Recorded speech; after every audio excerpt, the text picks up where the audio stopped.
अल्हम्दुलिल्लाहि रब्बिल आलमीन वस्सलातु वस्सलामु अला रसूलिहिल करीम व अला आलिहि व अस्हाबिहि अजमईन अम्मा बअदु अऊज़ु बिल्लाहि मिनश शैतानिर रजीम बिस्मिल्लाहिर रहमानिर रहीम व मिन आयातिहि अन खलक़ लकुम मिन अनफुसिकुम अज़वाजा लितस्कुनु इलैहा व जअल बैनकुम मवद्दतन व रहमा इन्ना फ़ी ज़ालिका लआयातिन लिक़ौमिन यतफ़क्करून।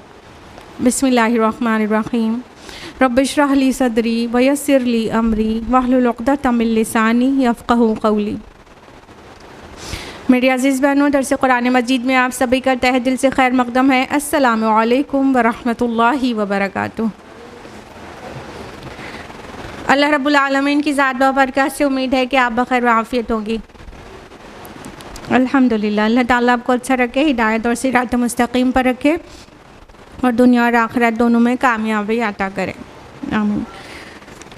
कौन सी सूरह चल रही है जी? सूरह रूम स्टार्ट हुई थी और हम लोग आया नंबर कहाँ तक कर चुके हैं? लास्ट वीक 19 तक। तो आया नंबर 20 ऑनवर्ड्स हम लोग आज कंटिन्यू करेंगे।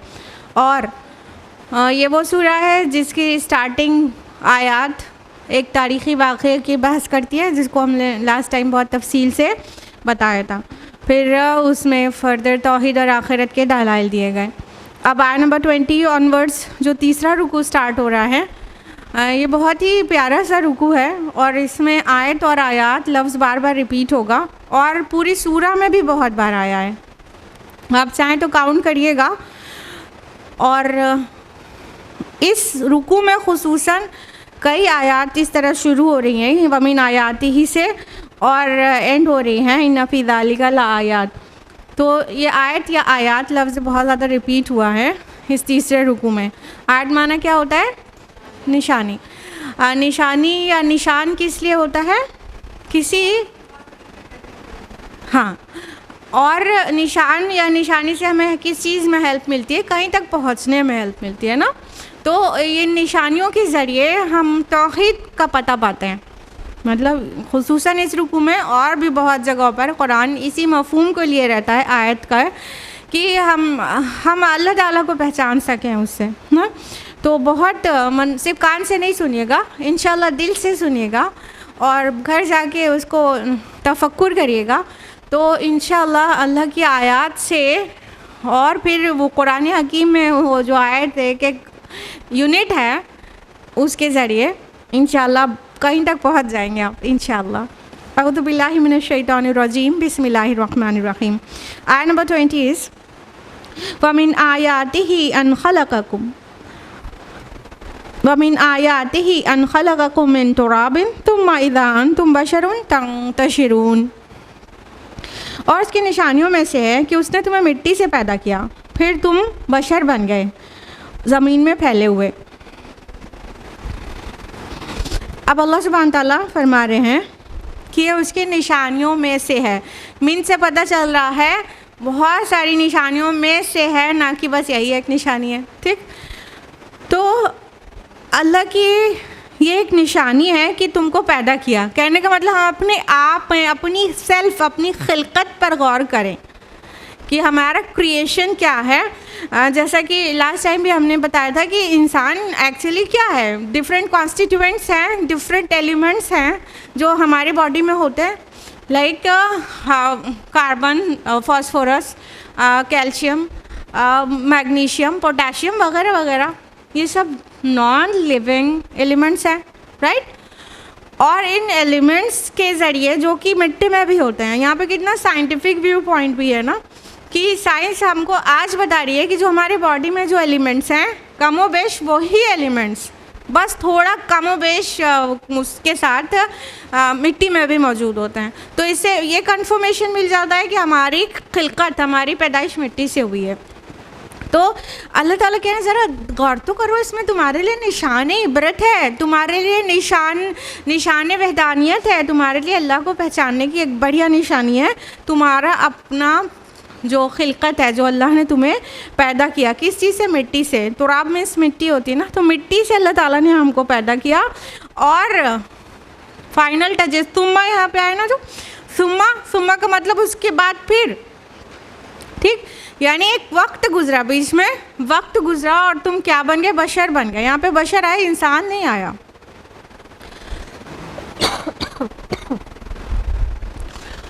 बशर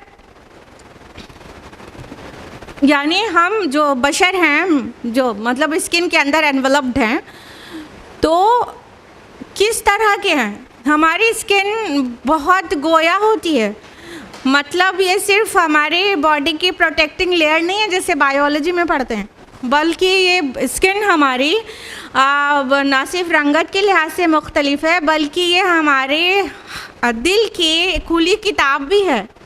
देखिए, फियर होता है तो स्किन से पता चलता है, हाँ, और एंजाइटी होती है स्किन से पता चलता है, और कितने ही हमारे अंदर के एक्सप्रेशन जो हैं स्किन पे आते हैं। तो ये ऐसी है स्किन हमारी, मतलब इंसान सोचिए कि मिट्टी से बना हुआ है, कैल्शियम, फास्फोरस और पोटेशियम, मैग्नीशियम, ये सब मिलके कितना अक्ल शऊर वाला इंसान, जिसके पास थॉट्स है, जिसके पास अपनी एक साइकोलॉजी है और इतना साइंटिफिक वे में वो वर्क करता है, इतना सलाहियत है, इतना इल्म है, ये सारी, और आँखों वाला, देखने वाला, सुनने वाला, समझने वाला, ये सारी चीज़ों के साथ वो बन गया। ज़रा मिट्टी का एक शेप दीजिए और उससे अपने आप को कंपेयर करिए और इस आयत पे आप गौर करिए, फिर आपको पता चलेगा अल्लाह ताला एक्चुअली कहना क्या चाहते हैं ना। तो अल्लाह ताला कह रहे हैं देखो, तुमको हमने मिट्टी से बनाया और फिर तुम पूरी दुनिया में फैल रहे हो, और इंसान मूवमेंट भी करता है, इस वजह से भी वो मुंतशिर होता है, यहाँ से वहाँ, वहाँ से वहाँ, वो चलने फिरने वाला बन गया, ये भी मतलब ले सकते हैं। और पूरे में फैल के पूरे ज़मीन पर इंसान फैल के रहता है। और जबकि आदम अलैहिस्सलाम को अल्लाह ताला ने बस अपने हाथों से मिट्टी से शेप दिया था और एक इंसान थे, और उनकी बीवी को बनाया, वो 2 लोग थे, और पूरी दुनिया अब इंसानों से भर गई है। तो अल्लाह ताला इसको अपनी निशानी के तौर पर पेश कर रहे हैं ताकि हम अपने खालिक को पहचानें। आगे आयत नंबर 21 में फरमाया, वमिन आयातिही अन खलक़ लकुम मिन अनफुसिकुम अज़वाजा लितस्कुनु इलैहा, और उसकी निशानियों में से है कि उसने तुम्हारे लिए तुम्हारे नौ के जोड़े पैदा किए ताकि तुम उनके पास सुकून हासिल करो। वजअल बैनकुम मवद्दतम व रहमा, उसने तुम्हारे माबैन मोहब्बत और रहमत पैदा कर दी। इन्न फ़ी ज़ालिका लआयातिन लिक़ौमिन यतफ़क्करून, इसमें निशानियाँ हैं, यकीनन इसमें निशानियाँ हैं उन लोगों के लिए जो गौर व फिक्र करते हैं। अब अल्लाह ताला एक और निशानी बता रहे हैं। हमारे से शुरू किया गया है, हमारी खिलकत पे गौर करने के लिए कहा गया, फिर हमारे लिए जो अल्लाह ताला ने स्पाउस बनाया है उसके ऊपर गौर व फिक्र करने की दावत है।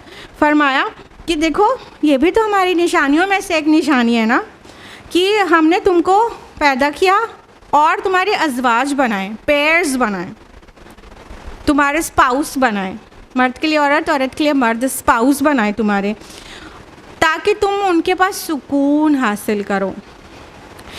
देखिए ना, अल्लाह ताला ने कैसा सिस्टम बनाया है कि एक इंसान मर्द हो और अकेला ही रह जाए तो अजीब ही उसकी साइकोलॉजी बिगड़ जाती है और सैडनेस आ जाती है, उसको एक पेयर की ज़रूरत होती है। उसी तरह औरत है, वो ही अकेली ही रह जाए ज़िंदगी भर तो भी अनवांटेड सैडनेस आ जाती है उसके अंदर ना।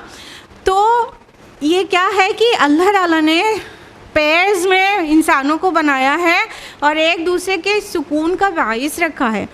लितस्कुनु इलैहा आया है, तस्कुनु जो आया है ये सकना से है और इसी से मस्कन भी है। तो सकना सुकून को ही कहते हैं, मस्कन घर को कहते हैं ना, घर में जाके सुकून मिलता है ना। तो इसी तरह लितस्कुनू कहा कि तुम उनके पास सुकून हासिल करो।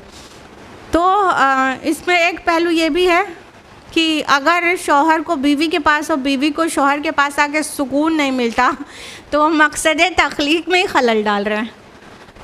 अगर खुदा न ख्वास्ता कोई ऐसी बीवी है कि शौहर घर आने से डरता है कि अभी जाते ही शिकवे शिकायत सास के नंद का बस कहानी शुरू कर देगी बीवी, इसलिए इतनी देर में जाओ कि एकदम नींद से चूर हो जाए और बस सो जाए, तो उसका मतलब हम जो मकसद तख्लीक है हमारा उसी पे नहीं है। अल्लाह ताला ने पैर्स बनाए इसीलिए कि एक पैर दूसरे के साथ मिलकर सुकून हासिल करे। तो ऐसी बीवियां बने जैसे नबी सल्लल्लाहु अलैहि वसल्लम की बीवी खदीजा रज़ियल्लाहु अन्हा थी कि सारे कुफार जितने मजाक उड़ाते थे सब के पास से जो अल्लाह के रसूल सह के आते थे खदीजा रज़ियल्लाहु अन्हा के पास आते थे, सुकून मिल जाता था उनको। ऐसी बीवी बनने की ज़रूरत है ना। कुरान तो यही कह रहा है लितस्कुनू इलैहा, ताकि तुम उनके पास सुकून हासिल करो। तो सुकून देने वाली बीवियां बने, ना कि शौहर को डराने वाली बीवियां कि घर में आते वॉशरूम का टैप ख़राब हो गया तो मेरी उंगली कट गई तो बच्चा गिर गया, बस यही कहानी शुरू कर देते हैं औरतें। तो ऐसे सुकून मिलेगा, लगेगा बाहर से इतने मतलब झेल के मर्द आया है कमाने के लिए, अब दिन भर बाहर था और घर में आने के बाद नई चीज़ें झेलना है, तो ऐसे सुकून तो नहीं मिलेगा। तो अल्लाह ताला ने खुसूसन मर्द औरत के लिए दिल में मोहब्बत पैदा कर दी है। देखिए ना, बस निकाह होता है, पहले से कुछ भी नहीं जानते थे, खाली फ़ोटो ही देख के निकाह कर लिया, कुछ एक लोगों ने फ़ोटो भी नहीं देखा, कुछ लोग कभी भी नहीं देखे हुए थे, और बस अभी निकाह होता है और अभी कैसी मोहब्बत पैदा हो जाती है ना कि फिर मायके जाने में बीवी के शौहर बिल्कुल उदास हो जाता है। तो किस तरह अल्लाह ताला ने एक दूसरे के लिए मोहब्बत डाली, ये अल्लाह की डाली हुई मोहब्बत है। घर भी तभी चल सकता है ना जब दोनों में अट्रैक्शन और मोहब्बत हो, और आगे की जो जनरेशन है वो भी तभी बढ़ सकती है ना जब दोनों में अट्रैक्शन और मोहब्बत हो। कुछ मुफस्सिर ने ये भी कहा है कि यहाँ पे मवद्दा वर्ड वो सेक्सुअल अट्रैक्शन को ही कहा गया है, और कुछ एक ने ये कहा है कि ये मोहब्बत मवद्दत जो है वो मोहब्बा वर्ड जो है उससे ऊपर की चीज़ है, क्योंकि मोहब्बत समटाइम्स सेल्फिश होती है लेकिन मवद्दत जो है वो सेल्फिश नहीं होती। उसमें सामने वाले को खुश देखना, सामने वाले के लिए मोहब्बत किया जाता है, मतलब उसको खुश देखना चाहता है, ना कि अपने को सेटिस्फाई करना चाहता है इंसान। तो बहरहाल ये मवद्दत वर्ड जो है मोहब्बत से भी एक डिग्री ऊपर का ही वर्ड है। और रहमत है, दोनों में ऑफ कोर्स रहमत होती है, एक दूसरे के लिए कुर्बानियाँ दे सकते हैं, इल्ला ये कि शुरू से ही दोनों की अंडरस्टैंडिंग ही बिल्ड ना हो। तो फरमाया इन्न फ़ी ज़ालिका लायातिन लिक़ौमिन यतफ़क्करून, इसमें निशानियाँ हैं उन लोगों के लिए जो गौर व फिक्र करते हैं। देखिए ये चीज़ें हैं सबके साथ है, सब वो फैसिलिटीज़ अल्लाह की दी हुई अवेल कर रहे हैं, सब उससे फ़ायदा उठा रहे हैं, लेकिन जब सोच नहीं रहे हैं तो शुक्र नहीं कर रहे हैं। तो समझ में उन्हीं को आएगा जो सोचेंगे, और जब सोचेंगे तो तौहीद को पालेंगे और शुक्र करेंगे। देखिए ये आयत जिस माहौल में नाजिल हो रही है वो माहौल तो ये है कि रसूलुल्लाह सल्लल्लाहु अलैहि वसल्लम सालों से उन्हें दावत दे रहे हैं और वो मान कर नहीं दे रहे हैं, तरह तरह से जुटलाने की कोशिश कर रहे हैं। ऊपर से रोमन्स को थोड़ी शिकस्त हो गई टेम्परेरी, तो वो जो है उसको मजाक का वो बना के मुसलमानों को और ताने दे रहे हैं। तो अल्लाह ताला अपने एहसानात याद दिला रहे हैं कि खालिक को पहचानने के लिए उनके पास कितनी चीज़ें हैं। लेकिन अगर हम लोग उसी तरह से सुने कि ये मुशरिकीन मक्का से कहा जा रहा है, तो हमें और आपको क्या मिलेगा? जाहिर है कि हम मुसलमानों की भी अक्सरियत उसी में फॉल करती है कि हम अपने रब के बारे में गौर व फिक्र नहीं करते और उसका शुक्र नहीं करते जैसा कि शुक्र का हक़ है।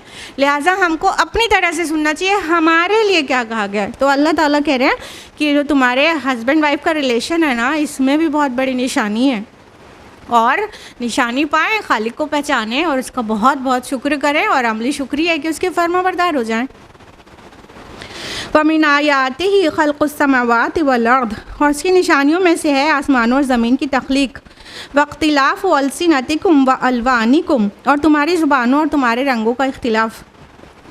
इन्ना फ़ी ज़ालिका लआयातिल लिल आलिमीन, यकीनन इसमें निशानियाँ हैं उन लोगों के लिए जो इल्म रखते हैं। अभी अपने सोल में निशानी बताई, फिर अपने स्पाउस में निशानी बताई, करीब से शुरू किया। यूँ समझ लीजिए एक कैमरा एकदम जूम करके एकदम क्लोज़अप ले रहा है, फिर उससे दूर जा रहा है, दूर जा रहा है, और अब ज़मीन और आसमान की निशानी बताई जा रही है। एक वाइड एंगल आ गया कैमरे का, ठीक है, उस तरह से नज़दीक से लेके दूर तक में निशानियाँ बताई जा रही हैं। तो अब ये कहा गया कि ज़मीन और आसमान की जो तख्लीक है ना, उसमें भी निशानी है। यहाँ पे खल्क़ुस समावात कहा गया, अब उसके पैदा किए जाने में। तो इंसान को सोचना चाहिए कि ये सब जो कुछ है, ज़मीन और आसमान और सैयारे और सितारे, क्या ये हमेशा से थे, हमेशा रहेंगे? अगर नहीं तो कब पैदा हुए, किसने इनको बनाया? ये सब सवाल दिमाग में गूंजना चाहिए और गौर व फिक्र के ज़रिए और इल्म हासिल करके इनका जवाब ढूंढना चाहिए।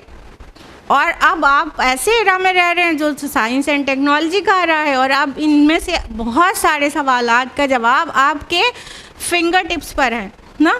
तो आपको पता है कि अब साइंटिस्ट का जो एक अंदाज़ा है वो बिग बैंग थ्योरी है कि उससे पहले पूरी कायनात सिंगुलैरिटी थी, और वो सिंगुलैरिटी भी एक एटम से भी छोटी थी। फिर उसमें बहुत बड़ा सा ब्लास्ट हुआ, बिग बैंग जिसको कहते हैं, और ये 13 बिलियन ईयर्स एगो हुआ था। 13 बिलियन से भी ज़्यादा, 13 point something billion years ago हुआ था, ठीक है। तो ये हुआ, फिर गैलेक्सीज, स्टार्स और ये सब वजूद में आए, और बहुत सारी गैलेक्सीज़ हैं, और अभी भी बिग मास है, ऊपर डार्क मास है, जिससे टूट टूट के तारे बनते रहते हैं, कई तारे पिचकते रहते हैं, ब्लैक होल्स बनते रहते हैं। ये सब चीज़ें अभी चल रही हैं। थोड़ा एस्ट्रोनॉमी का इल्म हासिल करें, अजीब लग रहा होगा आपको, लेकिन जब अल्लाह ताला कोई इल्म, अगर कोई चीज़ अल्लाह के करीब ले जाए, कोई भी इल्म हो, तो सब दीन का इल्म है और सब अल्लाह का पसंदीदा इल्म है। तो थोड़ा एस्ट्रोनॉमी का अगर आप मुताला कर लें, जो कि बहुत दूर आपसे है ही नहीं, क्योंकि सबके हाथ में इंटरनेट और मोबाइल है, तो ये सब अगर आप जानेंगे तो बहुत अपने रब को बहुत अच्छा पहचानेंगे। और यहाँ पे इस आयत के एंड में कहा भी जा रहा है, इसमें निशानी उनके लिए जो इल्म वाले हैं। चूँकि अब हम ज़मीन आसमान के बारे में जब तक इल्म नहीं रखेंगे तो उसको निशानी की तरह कैसे देखेंगे? जब डीपली जानेंगे तब अपने खालिक को पहचानेंगे ना। और बीच में कहा गया कि और तुम्हारी ज़ुबानों और रंगों का इख्तिलाफ भी, तुम्हारी कितनी मुख्तलिफ़ ज़ुबानें हैं और तुम्हारे कितने मुख्तलिफ़ रंग हैं। इंसान दुनिया की सैर करता है, और अगर नहीं कर पाता तो कम से कम एक मिडिल क्लास मुस्लिम हरमैन तो चला ही जाता है, और वहाँ सारी दुनिया के लोग को देख लेता है ना। ये कमाल है ना कि अगर हमें हर कल्चर को विटनेस करने का मतलब अफोर्ड नहीं कर सकते तो खाली एक जगह पे चले जाएं, मक्का मदीना, और सारी दुनिया के मुसलमानों को हर कल्चर, हर कलर, हर रंग, हर ज़ुबान के लोगों को मिल लेंगे एक ही जगह पर जाने से। ऐसा मरकज़ है वो ना, कितनी प्यारी बात है। तो हम कितने ही लोगों को जानते हैं ना कि दूसरी ज़ुबानें, रंग, और बहुत सारे लोग बहुत आराम से अपने चेहरे मोहरे से, अपनी रंगत से पहचाने जाते हैं, और ज़ुबान से तो हर कोई पहचाना जाता है ना। तो अल्लाह ताला कह रहे हैं कि देखो कितने डिफरेंट तुम्हारी ज़ुबानें बना दी। कहाँ से पैदा हुए थे? आदम और हव्वा से। फिर उनके जो जब कल्चर और सिविलाइजेशन एडवांस हुई है, मुख्तलिफ़ तहज़ीबें और तमद्दुन वजूद में आता गया, तो ज़ुबानें अलग अलग होती गई। अब इतनी ज़ुबानें हैं, और सिर्फ ज़ुबानें ही नहीं, एक ज़ुबान की, एक ही इलाके में एक ज़ुबान की मुख्तलिफ़ बोलियां हैं।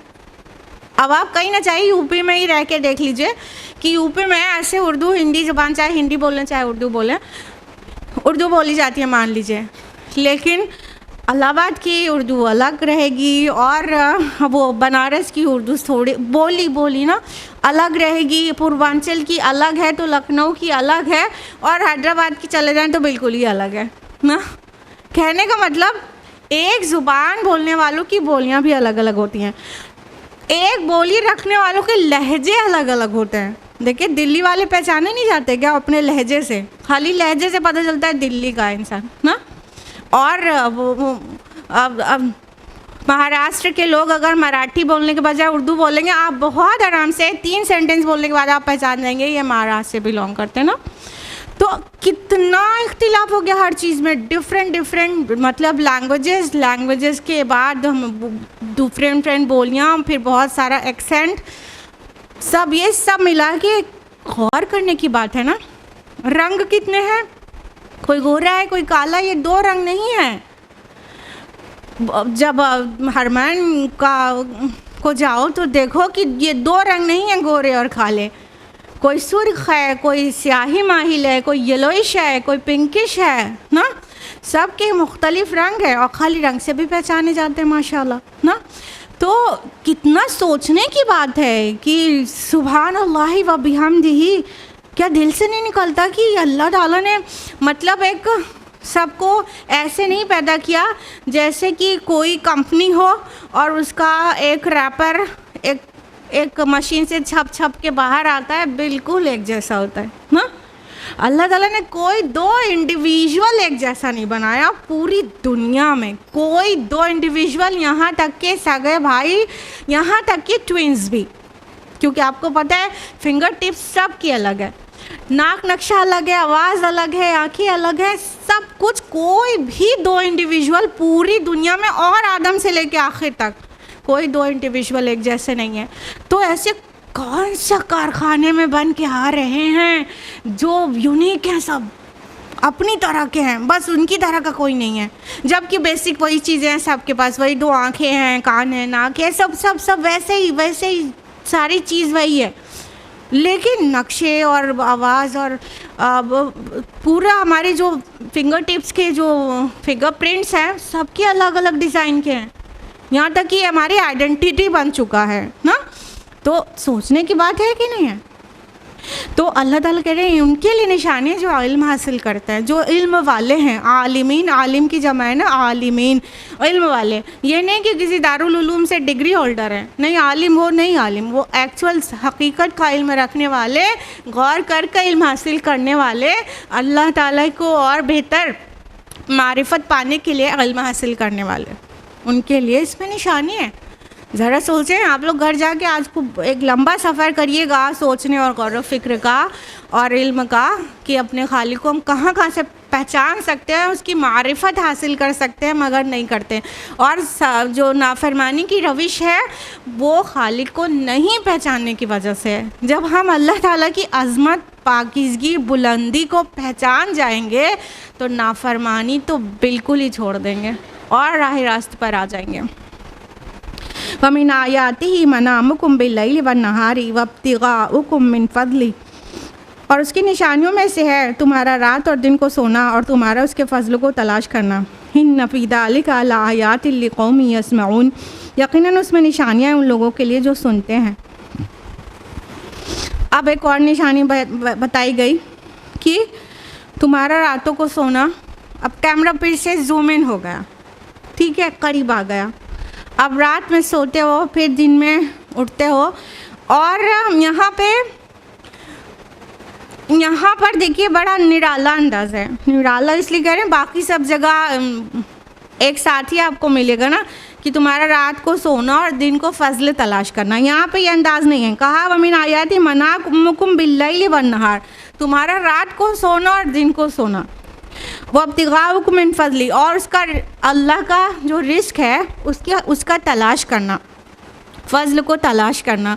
तो इससे ये पता चल रहा है कि एक्चुअली तो रात सोने और दिन जागने और अल्लाह का फ़ज़ल तलाश करने के लिए है, लेकिन अगर किसी को इसके ऑपोजिट भी करना पड़े तो वो बिल्कुल गलत नहीं, गुनाह की बात नहीं है। जैसे कि लोग नाइट ड्यूटी पे होते हैं कि नहीं, अगर नाइट ड्यूटी करना हराम हो तो फिर हॉस्पिटल में तो सबसे बड़ा मसला हो जाए, और रेलवेज़ और वो एयरवेज़ में बहुत बड़ा मसला हो जाए ना। नाइट ड्यूटी पे भी होते हैं ना कुछ लोग, जो लोग रात में पूरे ही टाइम उन्हें जागना है तो फिर दिन ही में सोएंगे ना बेचारे। और दिन में सोने का कैलूला भी करता है इंसान, जो कि नबी सल्लल्लाहु अलैहि वसल्लम की सुन्नत है। तो दोपहर को थोड़ी देर के लिए आराम करना। तो यहाँ पे दोनों को एक साथ करके कहा गया है, तुम्हारा रात और दिन को सोना। दिन को दिन भर पड़े रह के सोना नहीं, अगर रात में सोते हैं तो फिर दिन को सिर्फ कैलूला माना जाएगा कि वो दिन को भी सोते हैं। बहरहाल तो इन दोनों में तुम्हारे सोने और जागने में और अल्लाह का फजल तलाश करने यानी माश की तलाश में भी निशानियाँ हैं। तो जब गौर करेंगे तो समझ में आएगा ना। आप देखिए कि कुरान शाहिद है कि जब हम सोते हैं तो हमारी रूह निकाल ली जाती है टेम्परेरली ना, फिर जब हमें जागना होता है उस वक्त हमारी रूह वापस पलटा दी जाती है। इस पर फुक़हा और मुफस्सिरून और अहले इल्म की बड़ी बड़ी बहसें हैं।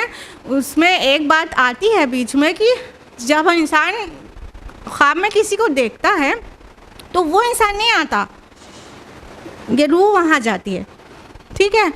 और बियॉन्ड टाइम एंड स्पेस ये काम होता है। देखिए आप बिल्कुल ख्वाब में हैं और कोई ज़ोर की आवाज़ हो जाती है रूम में और कुछ की बहुत अच्छी नींद होती है, एक ज़रा सी भी आवाज़ आती है तो नींद जल्दी से खुल जाती है। नींद खुलती है तो मतलब रूह वापस आ गई ना। तो देखिए ये बियॉन्ड टाइम एंड स्पेस होता है कि आप रूह को पता नहीं कहाँ है। मतलब मान लीजिए आप अफ्रीका, ख्वाब जो देख रहे हैं आप अफ्रीका में हैं और माइक्रो सेकेंड में कोई आवाज़ हुई तो आपकी आँख खुल गई, तो उतनी जल्दी रूह अफ्रीका से यहाँ चली आई। बात समझ रहे हैं? ये टाइम और स्पेस नहीं रूह को चाहिए। तो सोचिए हम दुनिया में रह के टाइम एंड स्पेस कॉम्प्लेक्स में रह के बियॉन्ड टाइम एंड स्पेस को वो एक्सपीरियंस करते हैं, तो क्या मुश्किल है कि हम आखिरत के बारे में यकीन रखें? क्या मुश्किल है ना। और जो नबी सल्लल्लाहु अलैहि वसल्लम की जर्नी है उस पर सवाल खड़ा करने का क्या मतलब है? इसरा की बात कर रहे हैं, मेराज की बात कर रहे हैं। तो अल्लाह ताला कह रहे तुम्हारे सोने और जागने में निशानियाँ हैं। साइंटिफिक चीज़ें देखें तो बहुत सारी कितनी बेनिफिशियल है हमारी नींद। और आप कुछ वीडियोस देखिएगा, मेरा गुज़र एक वीडियो से हुआ, सारी डिटेल की नींद कितनी इम्पॉर्टेंट है। और अगर एक हफ्ते तक इंसान बिल्कुल नहीं सोए, बिल्कुल सोए ही नहीं, तो अल्टीमेटली वो मर जाएगा। मतलब इतने सारे प्रोसेसिंग के बाद कि क्या क्या उसकी बॉडी में इतने सारे चेंजेस हो जाएंगे कि वो मर जाएगा। तो अगर बिल्कुल ही नहीं सोए कोई तो फिर जी भी नहीं सकता। तो अल्लाह ताला कैसे ग्रेजुअली हमको पहले लेटते हैं, अल्लाह का जिक्र करते हैं, तो वेल एंड गुड। जो नहीं करते हैं उनको भी धीरे धीरे नींद आ जाती है, उनकी रूह ले ली जाती है, आराम पूरे ब्रेन को आराम मिल जाता है ना। अगर हम बॉडी को खाली लेट के भी आराम दे लें तो ये ब्रेन को आराम नहीं देंगे। अगर सोचते रहेंगे बेटी का निकाह कब होगा, तो दामाद की जॉब और प्रमोशन कब होगा, लेटे लेटे आप दिमाग चलाते रहते हैं ना। मसला ये है। और दिमाग को रेस्ट मिलना पूरी बॉडी के लिए ज़रूरी है। आपका फिज़िकल रेस्ट किसी भी तरह काफ़ी नहीं है जब तक दिमाग को भी रेस्ट ना मिले। यहाँ से कंडक्ट होती है पूरी बॉडी। उस दिमाग का रेस्ट है कि आपको नींद आए। और आप पूरी दुनिया की ताकत मिल के आपको नींद नहीं दिला सकते अगर अल्लाह नहीं चाहे। कितने ही लोग ऐसे होते हैं ना कि वो कहते हैं भाई मेडिसिन खा के नींद आ जाती है। ठीक है, उन्हें मेडिसिन खा के उनको नींद आ जाती है, लेकिन कुछ एक लोग हैं जिसको ऐसा इंसोम्निया है कि कोई मेडिसिन, कोई भी स्लीपिंग पिल से भी उनको नींद नहीं आती। तो अल्लाह ताला जब चाहते हैं तभी नींद आती है ना। तो अल्लाह ताला ने कैसा निज़ाम बनाया हुआ है कि हमें नींद आ जाती है। और जब हम सुबह को उठते हैं तो क्यों दिल से नहीं कहते हैं, ज़ुबान से कहते होंगे बहुत लोग, क्यों दिल से नहीं पढ़ते हैं अल्हम्दुलिल्लाहिल्लज़ी अहयाना बअदमा अमातना व इलैहिन नुशूर ना। मौत के बाद ही तो ज़िंदगी मिली है। वो ऐसी मौत थी जो एक्चुअली बॉडी के लिए बहुत बेनिफिशियल थी, और फिर ऐसी ज़िंदगी भी मिल गई वापस हमारे बगैर किसी एफर्ट्स के। तो हम क्यों अल्लाह का दिल से शुक्र नहीं करते हैं? तो इसमें निशानी है ना बहुत सारी कि अल्लाह ताला ने ऐसा सिस्टम बनाया है हमारा कि सारी चीज़ें अपने आप होती रहती हैं, और हम लोग कोई ना टैक्स पे करते हैं और ना कुछ भी, सिर्फ हम शुक्र ही कर लें तो फिर मोमिन कहलाए ना। और फरमाया कि और दिन को तुम्हारा रिस्क का तलाश हो, तो मुख्तलिफ़ तरह से इंसान का रिस्क अल्लाह ने सब का रख छोड़ा है। लास्ट वीक भी हमने आपको बताया था कि वेल फिश का भी समंदर के पानी के अंदर ही अंदर रिस्क रख छोड़ा है। तो जहाँ जिसकी रिहाइश है उसके आसपास रिस्क को बहुत खूबसूरती से अल्लाह ने बिखरा के छोड़ा हुआ है। इंसान को सिर्फ तलाश करना होता है, तलाश करना होता है। तलाश नहीं करे बैठा रहे पेट भर जाए, ऐसा नहीं होता, ठीक है, तलाश करना होता है। तो मुख्तलिफ़ तरह से इंसान रिस्क तलाश करता है। आप देखिए कितनी तरह के जॉब्स हैं और कितनी तरह के बिजनेसेस हैं और कितनी तरह से इंसान को अपना रिस्क मिलता है। वो सारे की वैरायटी पे भी गौर करें तो आप बस सुभान अल्लाह और ला इलाहा इल्लल्लाह दिल की गहराई से निकलेगा। जब ध्यान देंगे, गौर करेंगे तभी तो।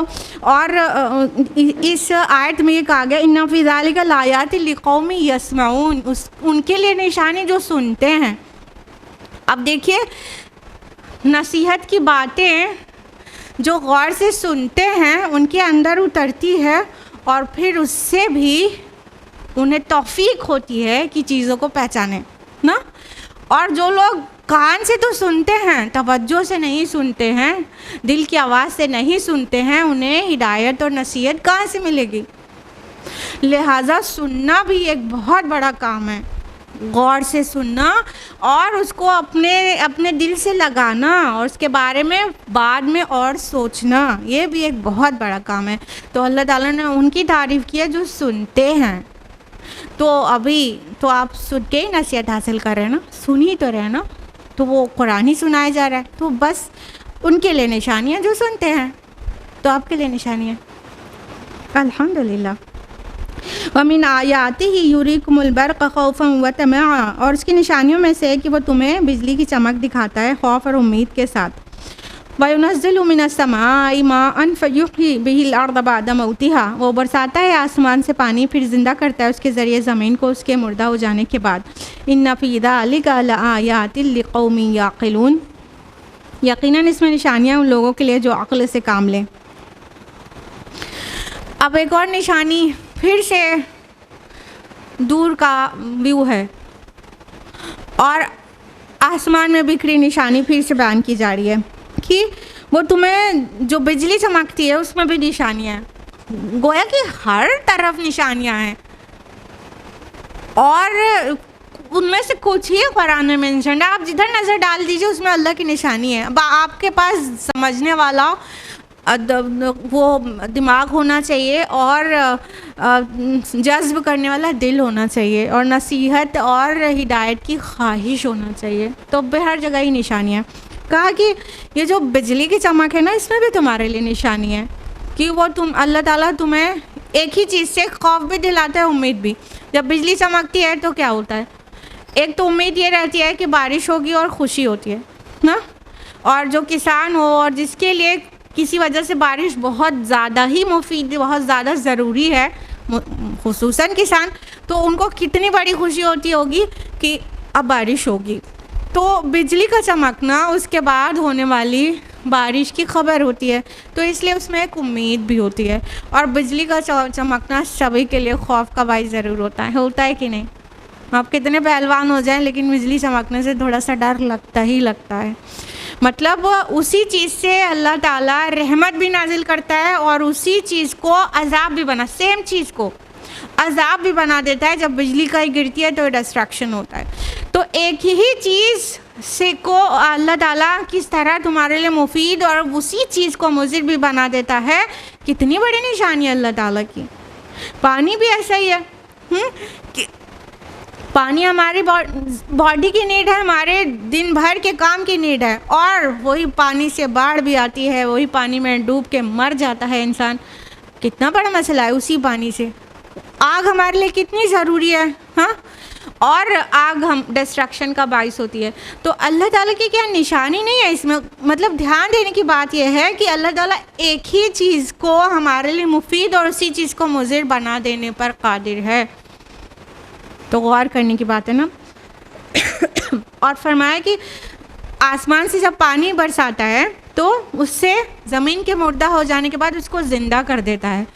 तो हर एक को इस बारे में सोचना चाहिए कि ये तौहीद के साथ साथ आखिरत की भी दलील है और दावत है कि जिस तरह ज़मीन एकदम बंजर पड़ी थी और सब सूखा ही सूखा लग रहा था और बारिश होती है तो बस कुछ दिन में सब हरा हरा हो जाता है, लिविंग थिंग्स उसमें से बरामद हो जाती हैं ना, जबकि ज़मीन एकदम मुर्दा थी और उसमें से ज़िंदा चीज़ें निकलने लगती हैं।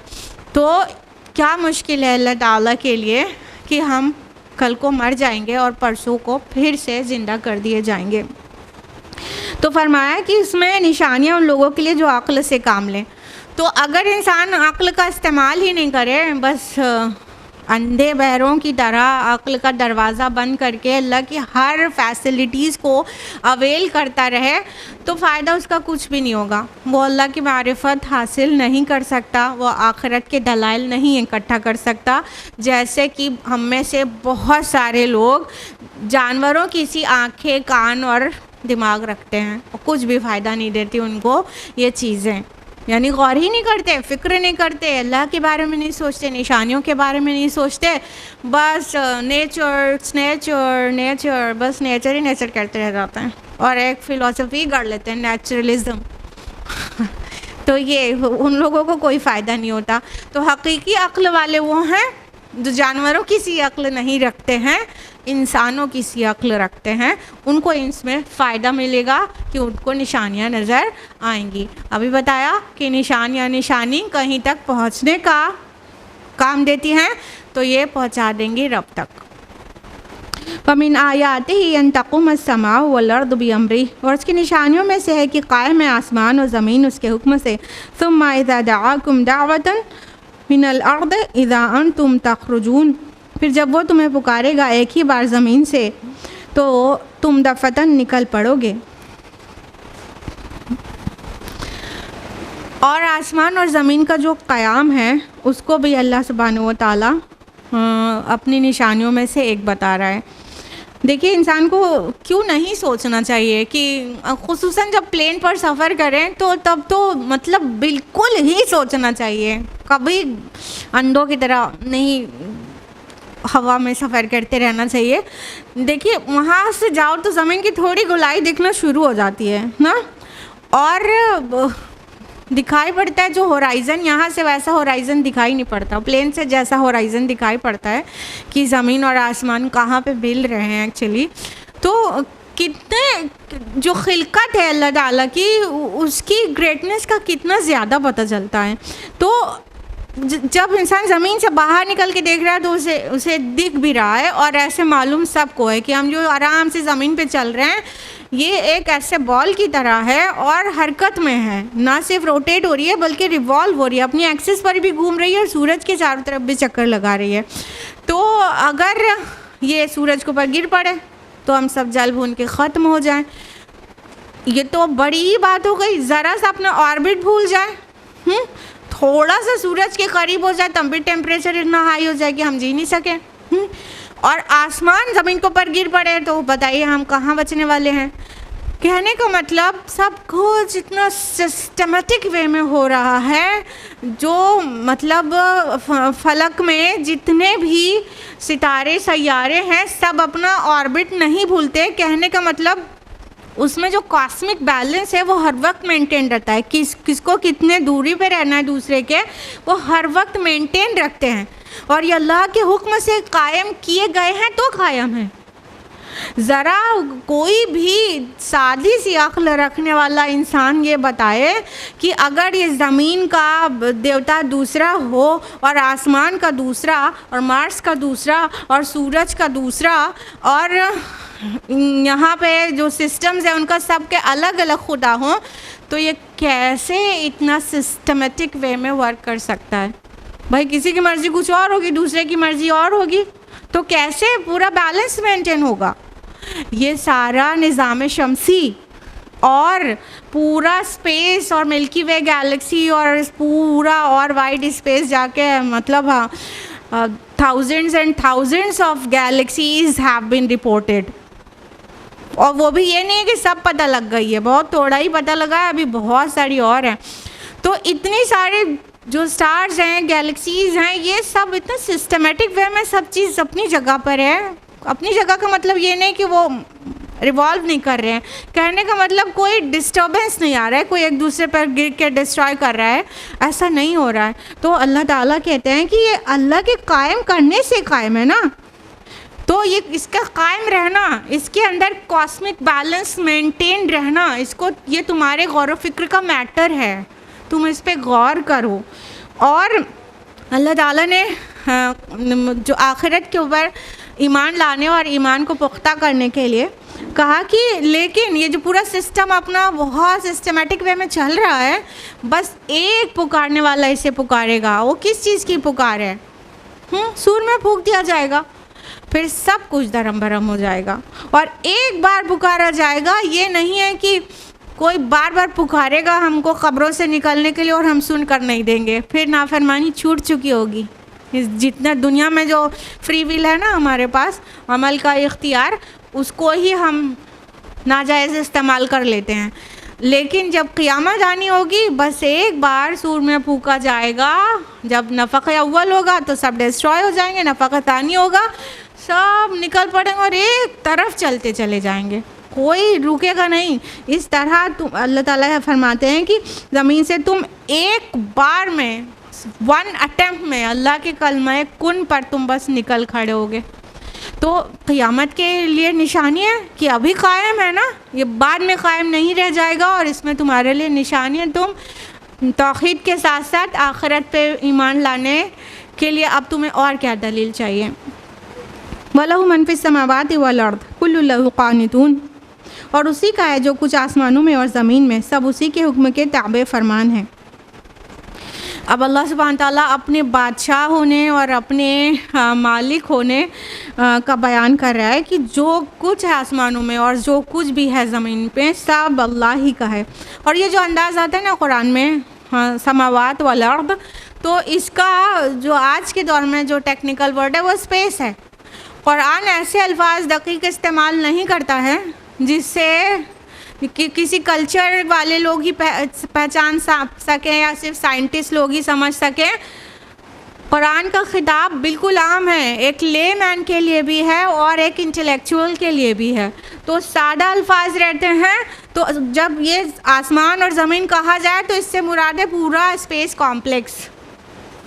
तो अल्लाह ताला करें हर एक चीज़ जो आसमान में है और जो ज़मीन में है वो सब उसी की मिल्कियत है, अल्लाह के बनाने से बनी है, अल्लाह के चलाने से चल रही है। और अल्लाह की इतने फरमाबरदार हैं, क़ानितून, इतने फरमाबरदार हैं कि जब वो इन सब को रोक देगा चलने से तो चलने से रुक जाएंगे, जब वो सूरज को मगरिब से निकलने के लिए कह देगा तो उस दिन मगरिब से भी निकलेगा ना।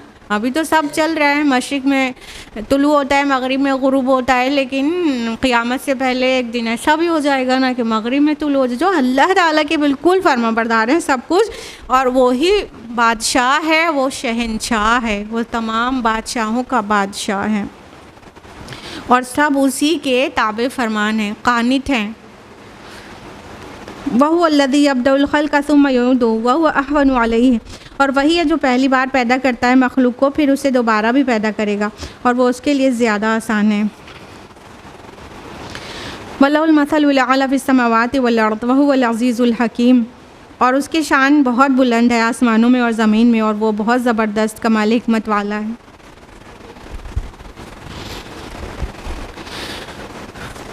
अल्लाह सुब्हानहु व तआला ने फरमाया कि उसने तुम्हारी तख्लीक की इब्तिदा की है, यब्दउल खल्क़, तब तख्लीक की इब्तिदा या कह दें या कहें कि आउट ऑफ नथिंग पैदा करना। एक चीज़ होता है पैदा करना, कोई चीज़ बनाना, तो इंसान क्या करता है, लकड़ी लेके उसको इधर कील करके उधर कील जड़ के टेबल बना देता है। तो उसने एक चीज़ से दूसरी चीज़ बना दी ना, लकड़ी दी और बन गया टेबल ना। तो एक चीज़ से दूसरी चीज़ बना दी ना। अल्लाह ताला जब यब्दउ कहेंगे वो पैदा करता है, तो बदा का माना होगा आउट ऑफ नथिंग कोई चीज़ पैदा करना, क्रिएट करना, अदम से वजूद में लाना। और ये वाला काम पैदा करने का काम कोई भी नहीं कर सकता। हर एक इंसान कोई चीज़ बना देगा, हाँ, लेकिन वो बनाएगा किसी एक चीज़ को लेके दूसरी चीज़, या बहुत सारी चीज़ों को लेके एक पर्टिकुलर चीज़।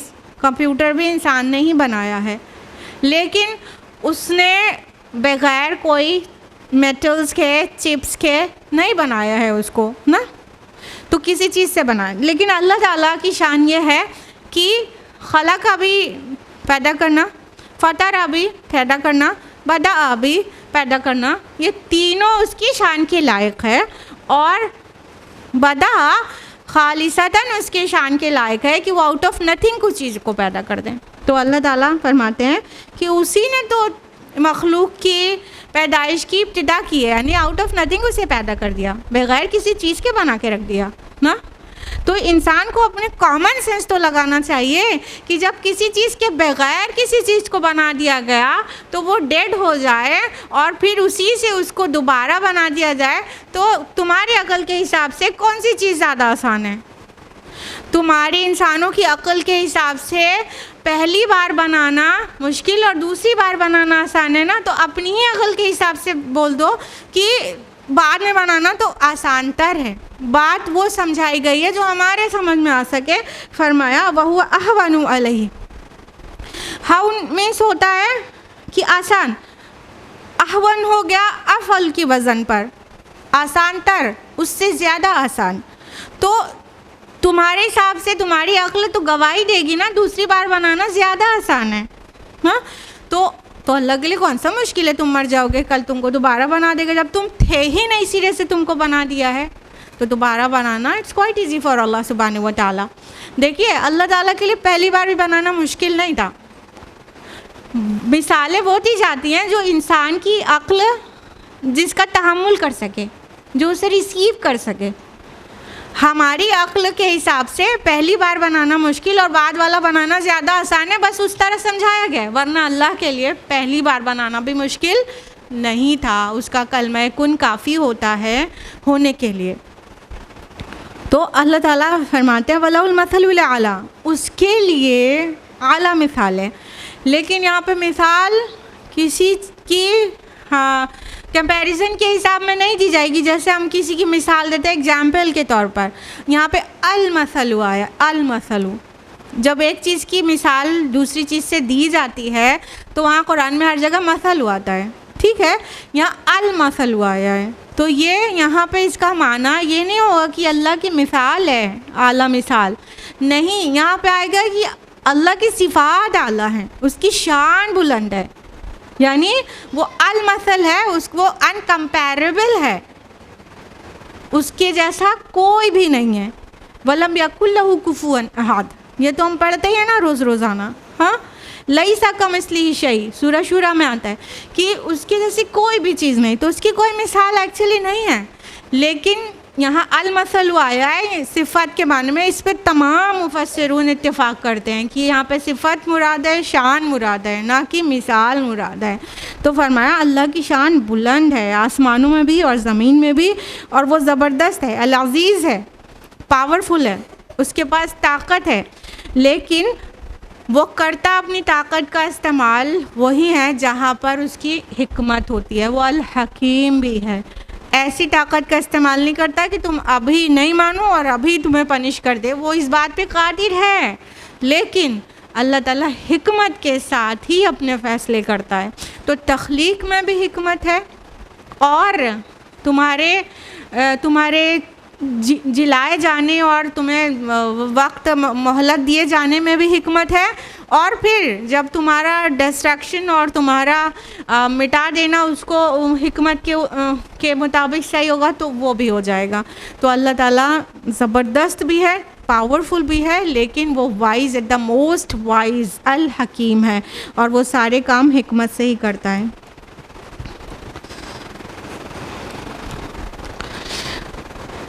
दरब लकुम मसलन मिन अनफुसिकुम, वो तुम्हारे लिए ख़ुद तुम्हारे अंदर एक मिसाल बयान करता है।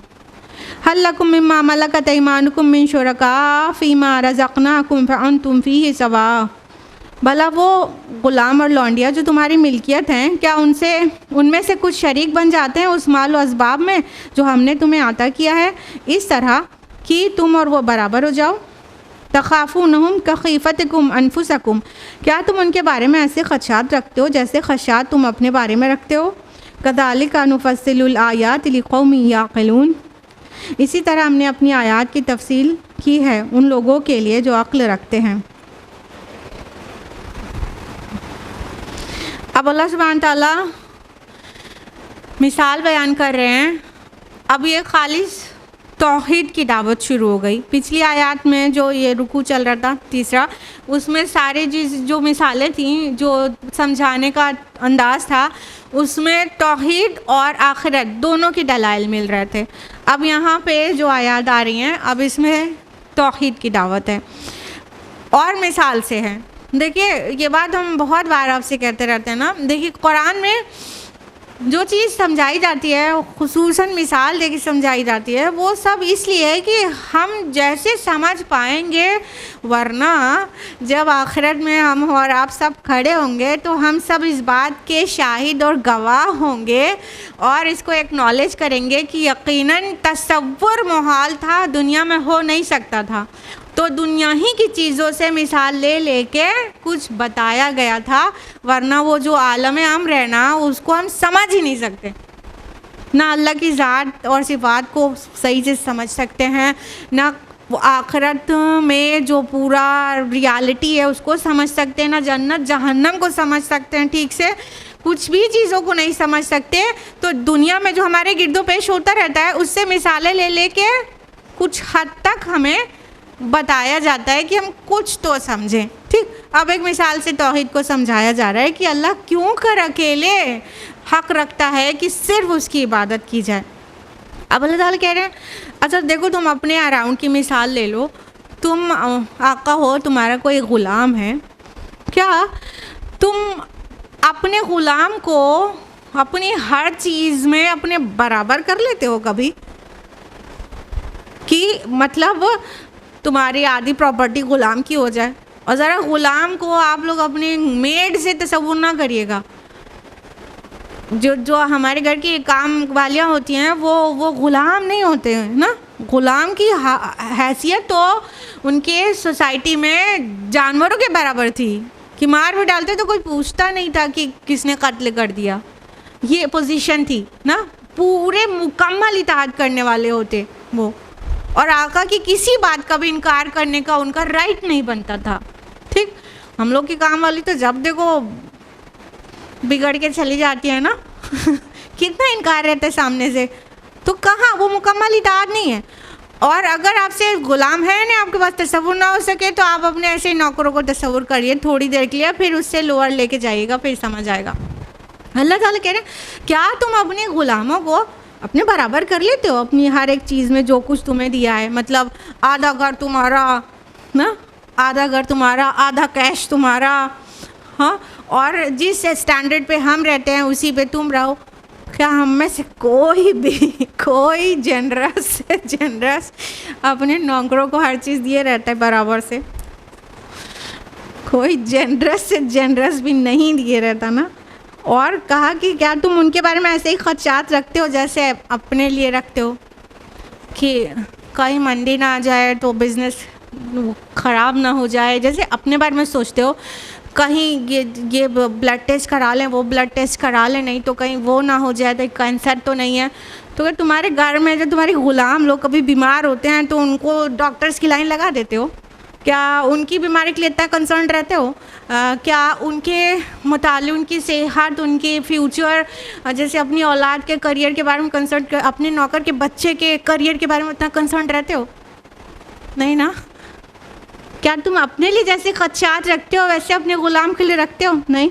तो जब हर एक का जवाब नहीं है, तो अब ये सोचिए, एक तो हमारे अराउंड के ग़ुलाम, वो नौकर ग़ुलाम से दूसरे ऊपर की पोजीशन में है, ग़ुलाम और नीचे की, फिर ग़ुलाम उससे भी नीचे पोजीशन में है, और इंसान का अल्लाह ताला से रिश्ता इंसानी ग़ुलाम और आका से भी बहुत बुलंद है, बहुत डिफरेंट है। क्योंकि जब तुम आका और जो तुम्हारा ग़ुलाम है, तुम दोनों कम से कम इंसान तो हो ना, और रब और तुम तो खालिक और मखलूक का डिफरेंस है ना। लेकिन समझाया उसी तरह गया जिस तरह तुम्हें थोड़ा सा भी सोचने का मौका मिल पाएगा। तो कहा गया कि इसी तरह हम अपनी आयात तफसील करते हैं उन लोगों के लिए जो अक्ल रखते हैं। तो ये मिसाल दी गई कि कैसे फिर अपने खालिक के, अपने मालिक, अपने माबूद के साथ औरों को एसोसिएट कर देते हो इबादत में, जब तुम अपने ग़ुलाम, अपने नौकरों को अपने बराबर होना कभी तसव्वुर भी नहीं कर सकते, तो अल्लाह ताला क्यों कर अपने साथ इबादत को बर्दाश्त करे। बल इत्तबअल्लज़ीना ज़लमू अहवाअहुम बिग़ैरि इल्म, बल्कि हकीकत यह है कि उन ज़ालिमों ने अपनी ख्वाहिशात की पैरवी की है बग़ैर किसी इल्म के। फ़मन यहदी मन अदल्लल्लाह, तो उस शख्स को कौन हिदायत दे सकेगा जो जिसको अल्लाह भटका दे। वमा लहुम मिन नासिरीन, और अब उनके लिए कोई मददगार नहीं। कहने का मतलब ये जो शिर्क पैदा हुआ है ना, ये कोई दलील पे नहीं पैदा हुआ है, बल्कि ये जुल्म अज़ीम है। इन्न शिर्क लज़ुल्मुन अज़ीम, और ये ख्वाहिशात की पैरवी है बग़ैर इल्म के। ख्वाहिशात की पैरवी कैसे है? आबा अजदाद को जो करते हुए देखा वही करने लगे, और उनसे हटेंगे तो बहुत सारे हमारे मतलब ख्वाहिश नफ्स को हमें सप्रेस करना पड़ रहा है। अपने आबा अजदाद से इतनी मोहब्बतें हैं कि उन्हीं को लेके, उन्हीं की चीज़ को लेके कैरी करना है, तो नफ्स कुछ जो चाह रहे हैं वो करते चले जा रहे हो। ये शिर्क की कोई दलील थोड़ी नहीं है। तो अल्लाह ताला अपने नबी सल्लल्लाहु अलैहि वसल्लम से कह रहे हैं कि अरे आप थोड़ी ना उसको हिदायत दे देंगे, किसी को भी शिर्क छोड़ दे। कोई दाई इल्लल्लाह किसी को तौहीद की हिदायत नहीं दे सकता, वो पहुंचा सकता है खाली पैगाम को। और अल्लाह ताला कह रहे हैं कि मतलब जिसको अल्लाह ही गुमराह कर दे उसको कौन हिदायत दे सकता है? कोई भी नहीं दे सकता। अब अल्लाह ताला गुमराह करने को अपनी तरफ क्यों मंसूब कर रहे हैं? अवलन ये है कि हर चीज़ अल्लाह के इज़्न से तो होती है। दूसरी बात ये है कि जब अल्लाह ताला तमाम तरह के दलाइल दे रहे हैं कि शिर्क की कोई ना अक़ली दलील है ना नकली दलील है, और बिल्कुल बेसलेस बात है, ना कभी किसी किताब में आई ना कहीं पर भी, बिल्कुल बेसलेस बात है, और फिर भी है। और अल्लाह ताला ने उसके मुतालिक टाइम टू टाइम नबियों और रसूलों को भेजा और किताबें नाजिल की, सहीफ़े नाजिल किए, उन सब में इसका रद्द आया। और एक अल्लाह का बंदा तुम्हारे दरमियान मौजूद है और शब व रोज़ तुम्हें बहुत ही मोहब्बत के साथ इफ़ाम व तफ़हीम कर रहा है और मान कर नहीं दे रहे हो, तो तुमने अपने ज़िम्मे ये मतलब ऐसी चीज़ तय कर लिया है गोया अब अल्लाह ताला चाहता ही नहीं तुमको हिदायत मिले, तो अल्लाह ताला अपनी तरफ गुमराही को मंसूब करे, वरना अल्लाह ताला किसी को गुमराह नहीं करता। अगर अल्लाह को गुमराही करना होता तो सारी किताबें क्यों कर नाजिल करता, इतने रसूलों को क्यों भेजता। फरमाया कि ऐसे का तो कोई मददगार नहीं, जो सुनकर भी ना सुने, देख कर भी ना देखे और ना ही कुछ समझे, ऐसों का कोई मददगार नहीं। फ़ाक़िम वजहक लिद्दीन हनीफ़ा, बस तुम कायम रखो अपने चेहरों को अल्लाह के दीन के लिए यकसू होकर। फ़ितरतल्लाहि लती फ़तरन्नास अलैहा, अल्लाह की बनाई हुई फ़ितरत पर कायम रहो जिस पर उसने इंसानों को पैदा किया है। ज़ालिकद्दीन ला तब्दीला लिखल्क़िल्लाह, अल्लाह की तख्लीक़ में कोई तब्दीली नहीं हो सकती। ज़ालिकद्दीनुल क़य्यिम वलाकिन्न अक्सरन्नास ला यअलमून, यही है सीधा दीन लेकिन अक्सर लोग इल्म नहीं रखते। फ़ाक़िम सिंगुलर आ गया, वजह का सिंगुलर आ गया कि अपने चेहरे को एक दीन के अद-दीन एक दीन की तरफ हनीफ होकर, यकसू होकर तुम अपने चेहरे को कर लो।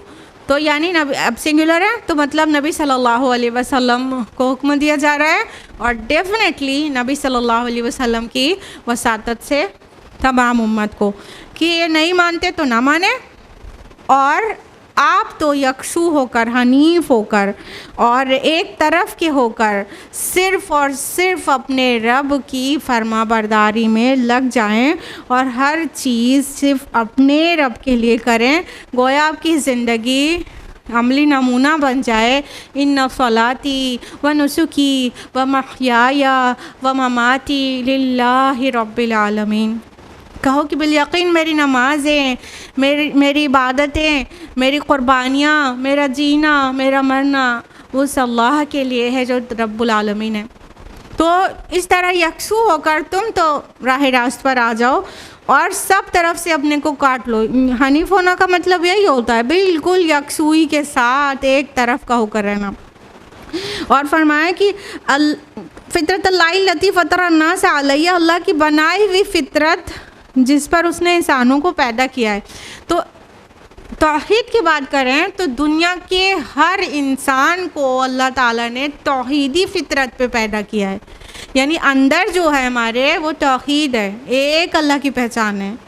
और जो सराउंडिंग है वो हमारी तौहीद को डिस्टर्ब करती है, वरना हमारे अंदर जो है वो एक अल्लाह की पहचान है। तो कहा कि अल्लाह ताला ने तुम्हें फ़ितरत पे पैदा किया है। फ़ितरत भी फ़तरा से है, फ़तरा मीन्स भी पैदाइश होती है, साख्त होती है, शेप होता है, ढांचा होता है, सांचा होता है, जिस पे ढाल के पैदा बनाया जाता है। तो अल्लाह ताला कह रहे हैं उसने तुम्हें जिस सांचे में बनाया है ना, वो अल्लाह ताला के एक होना ही है, तुम्हारे अंदर वदीयत कर दी है तौहीद को। तो अल्लाह पाक फरमा रहे हैं कि अल्लाह ताला ने हर इंसान को फ़ितरत पे पैदा किया, और फ़ितरत ये है कि अल्लाह एक है। और अल्लाह के नबी सल्लल्लाहु अलैहि वसल्लम की हदीस आपने ज़रूर सुन रखा होगा कि हर बच्चा फ़ितरत पर पैदा होता है, वो उसके वालिदैन हैं जो उसे यहूद नसारा और मजूसी बना देते हैं। यानी हर एक जो पैदाइश है इंसान की वो सही फ़ितरत पर होती है। वो ईसाई और यहूदी नहीं पैदा होते, मुशरिक नहीं पैदा होते, बल्कि वो पैदा होते हैं अल्लाह को एक पहचानते हुए। वो उनके गिरदो पेश के लोग हैं जो उनको शिर्क करवा देते हैं, उसी राह पे आँख बंद करके चल देते हैं। इसीलिए आबा व अजदाद की अंधी तकलीद कुरान में बहुत बुरी तरह से डिस्करेज्ड है, बिल्कुल भी पसंदीदा नहीं करार दी गई है। और फरमाया ला तब्दीला लिखल्क़िल्लाह, और अल्लाह की खिलकत में कोई तब्दीली नहीं। तो ये जो अंदाज़ है इसमें तमाम मुफस्सिरून का इत्तेफाक है कि अल्लाह ताला की जो सिस्टम है उसमें अल्लाह ताला कोई तब्दीली नहीं करता, ये भी मतलब है। और फ़ेल अम्र की तरह भी ये काम करेगा। तमाम मुफस्सिरून ये कह रहे हैं कि फ़ेल अम्र भी करेगा कि अल्लाह की खिलकत में तब्दीली मत करो। अल्लाह ताला भी सिस्टम में खलल नहीं डालता, सब सिस्टमेटिक ही रखता है। और तुम भी फ़ितरत में तब्दीली मत करो। शिर्क करना फ़ितरत में तब्दीली है। अल्लाह ने जिस साख्त में बनाया है उसमें कुछ भी कम ज़्यादा करना वो फ़ितरत में तब्दीली है। और सीधे ना होके टेढ़े चलना वो अल्लाह ताला के बनाए प्लान और अंदर की हिदायत के ख़िलाफ़ है। ये सब तरह से इंसान तब्दील करता है। तो ना सिर्फ अल्लाह नहीं करता, तुम भी मत करो। और फरमाया कि यही सीधा दीन है, लेकिन अक्सर लोग इल्म नहीं रखते। यानी सीधा दीन तौहीद वाला दीन है। इन्ना दीना इन्नल्लाहिल इस्लाम, अल्लाह के नज़दीक दीन सिर्फ़ इस्लाम है, सिर्फ़ इस्लाम। अल्लाह ने बहुत सारे दीन अदियान नहीं पैदा किए हैं, अल्लाह ने एक दीन बनाया है और उसी पर अपने सारे रसूलों को भेजा है। जो लोगों ने रसूलों की नहीं मानी है या अपनी अपनी कहना शुरू कर दिया है, उससे फ़िरके वजूद में आए हैं, उससे मुख्तलिफ़ अदियान वजूद में आए, अल्लाह ने नहीं बनाया है। तो अल्लाह ताला फरमाते हैं कि यही सही सीधा दीन है। और ये यहाँ पे दीन अद-दीन जो है दीनुल क़य्यिम, ये इस्लाम है। और लेकिन अक्सर लोग जानते नहीं हैं। जब इल्म हासिल करेंगे तो जानेंगे ना। इल्म हासिल करें, उनको पता चले, गौर व फ़िक्र करें, पता चले, अल्लाह की निशानियों से नसीहत हासिल करें तो लोग भी जान जाएंगे। लेकिन ज़्यादातर लोगों के पास दुनिया कमाने, दौलत कमाने और ऐश परस्ती करने के बाद टाइम ही नहीं बचता कि अल्लाह ताला के बारे में सोचें, तो कैसे पता चलेगा। अल्लाह ताला से दुआ है कि वो हम सभी को कुरान मजीद गौर व फ़िक्र के साथ पढ़ने की तौफ़ीक़ दे और उसकी तमाम खिलकत में गौर व फ़िक्र करने वाला बनाए। और अल्लाह हमें अपनी मारिफत नसीब कर दे और अपना फरमा बरदार बना ले। आमीन या रब्बल आलमीन। व आखिरु दावाना अनिल हम्दुलिल्लाहि रब्बिल आलमीन। वस्सलामु अलैकुम व रहमतुल्लाहि व बरकातुहू।